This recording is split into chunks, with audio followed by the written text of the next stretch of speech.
Election polling के मुशाहिदे की इब्तदाई जायजा रिपोर्ट का इजरा कर दिया गया। फाफन की चेयरपर्सन मुसर्रत कदीम की ब्रीफिंग इब्तदाई नताज में ताखीर के बाद सवालात उठ रहे हैं। मोबाइल फोन इंटरनेट की बंदिश से पार्लियामान की कोशिशों को नुकसान पहुंचाया गया। पार्लियामान ने इलेक्शन एक्ट से जो काविशों को नुकसान पहुंचाया, इंतखाबात के नकाज से बेयकीनी का दौर बंद हो गया। उम्मीदवारों की जानिब से जो शिकायत है वो इलेक्शन कमीशन को जल्द हल करने की जरूरत है।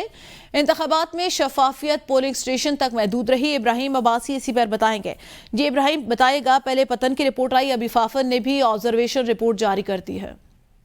जी बिल्कुल, फाफन एक इदारा है जो इंतखाबात के मतलब तमाम चीज़ों को ऑब्जर्व करता है। उन्होंने आज अपनी एक रिपोर्ट जारी की है जिसमें कहा गया है कि पाकिस्तान के अंदर जो 8 फरवरी को इंतखाबात हुए हैं उसमें टर्न आउट जो है वो जो है 48% रहा है और 28% पोलिंग स्टेशन ऐसे थे या आरोज के ऐसे दफातर थे जिन्होंने जो ऑब्जर्वर थे या मुबसरीन थे उनको अपने फॉर्म 45 जो है वो नहीं दिया।